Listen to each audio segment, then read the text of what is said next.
G.R.. शिक्षण या आपल्या यूट्यूब चॅनलमध्ये आपणा सर्वांचं पुनश्च एकदा सहर्ष स्वागत। राज्य सरकारी कर्मचारी, निमसरकारी कर्मचारी, राज्यातील पेन्शनधारकांच्या जुलै पगारासंदर्भात, पेन्शन संदर्भात आताच्या घडीची मोठी आनंदाची बातमी समोर आलेली आहे। हे 3 लाभ मंजूर करण्यासंदर्भात अतिशय महत्त्वपूर्ण बातमी असून कोणते ते 3 लाभ आहेत आणि त्याचा लाभ कर्मचारी पेन्शनधारकांना कसा होणार आहे या संदर्भातील सविस्तर माहिती देणारा हा व्हिडिओ पाहण्यापूर्वी नेहमीप्रमाणे आपणा सर्वांना एकच विनंती, व्हिडिओ शेवटपर्यंत पाहा आणि आपण जर आमच्या चॅनलवर नवीन असाल तर चॅनलला जरूर सबस्क्राइब करा, समोरील बेल आयकॉनला सुद्धा क्लिक करा, जेणेकरून महत्त्वपूर्ण शासन निर्णय, कर्मचारी पेन्शनधारकांच्या हिताच्या, कुटुंब निवृत्ती वेतनधारकांच्या हिताच्या महत्त्वपूर्ण अपडेट्स आपल्याला आपल्या यूट्यूब चॅनलवरती सर्वात अगोदर पाहावयास मिळतील।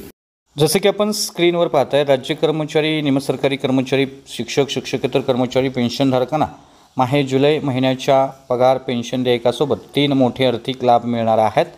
याच्यातील महत्त्वाचा लाभ म्हणजेच अर्थात वार्षिक वेतनवाढ। राज्य सरकारी कर्मचाऱ्यांना दरवर्षी माहे जुलै महिन्यामध्ये मूळ वेतनाच्या 3% वार्षिक वेतनवाढ लागू करण्यात येते।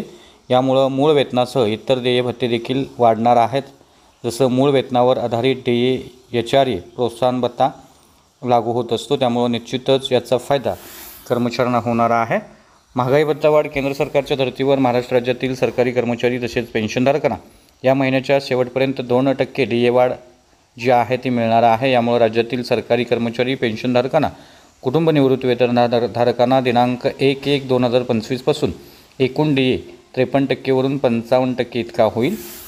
महागाई भत्ता फरक। सदर वाढीव महागाई भत्ता हा दिनांक 1/1/2025 पासूनच लागू केला जाणार असल्यानं दिनांक 1/1/2025 पासून महागाई भत्ता फरकाची रक्कम राज्यातील सरकारी कर्मचारी पेन्शनधारकांना जुलै पेड इन ऑगस्ट महिन्याच्या पगारासोबत पेन्शनसोबत अदा केली जाणार आहे।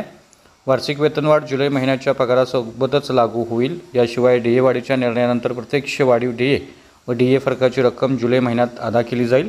त्यामुळे निश्चितच ही सरकारी कर्मचारी, निमसरकारी कर्मचारी, राज्यातील पेन्शनधारक, शिक्षक, शिक्षकेतर कर्मचारी, कुटुंब निवृत्ती वेतनधारकांसाठी आनंदाची बातमी आहे असं आपल्याला म्हणता येईल। तर हा होता अतिशय महत्त्वपूर्ण व्हिडिओ, महत्त्वपूर्ण बातमी। अशाच महत्त्वपूर्ण बातम्यांच्यासाठी, रोजच्या महत्त्वपूर्ण शासन निर्णयासाठी चॅनलला सबस्क्राइब करा, व्हिडिओला लाईक करा, शेअर करा, आपले काही प्रश्न असेल नक्की कमेंट करा। धन्यवाद।